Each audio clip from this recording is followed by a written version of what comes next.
एक थोक विक्रेता ने तेल का टिन 540 रुपए में बेचता है और 10% की हानि उठाता है। देखिए एक एक लाइन को पढ़ते पढ़ते सॉल्व करेंगे। मान लीजिए क्रय मूल्य कितना था, क्रय मूल्य और विक्रय मूल्य की बात हो रही है। क्रय मूल्य जो होता है, क्रय मूल्य अपने आप में 100% होता है, ठीक है। तो कह रहा है कि जो बेचा है 540 रुपए में बेचने पर 10% की हानि हुई। अगर 10% की हानि हुई है तो कितने में बेचा होगा, 90 में बेचा होगा।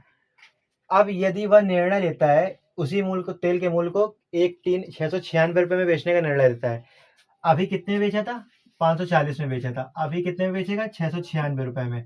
तो आप ये बताओ कि क्रय मूल्य कितना निकलेगा यहाँ से। विक्रय मूल्य क्या कह रहा था कि 10% की हानि में बेचता है, 10% की हानि मतलब 90 पे बेचता है, 90 के बेचता है, और यहाँ पे सवाल के हिसाब से 540 में बेचता है। तो कितने गुना है, 6 गुना है। तो ये भी क्या हो जाएगा, 6 गुना हो जाएगा।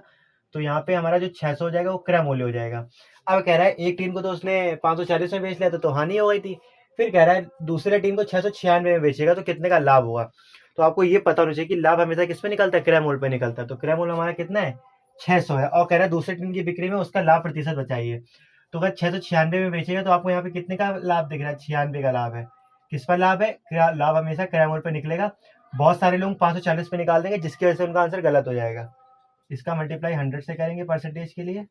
ये 2 जीरो से 2 जीरो खत्म, 6 कम 6, 6 से काटेंगे तो 16। तो 16% यहाँ पे क्या हो जाएगा, 16% का हमारा लाभ हो जाएगा। ऑप्शन नंबर 3 जो है वो हमारा राइट आंसर हो जाएगा।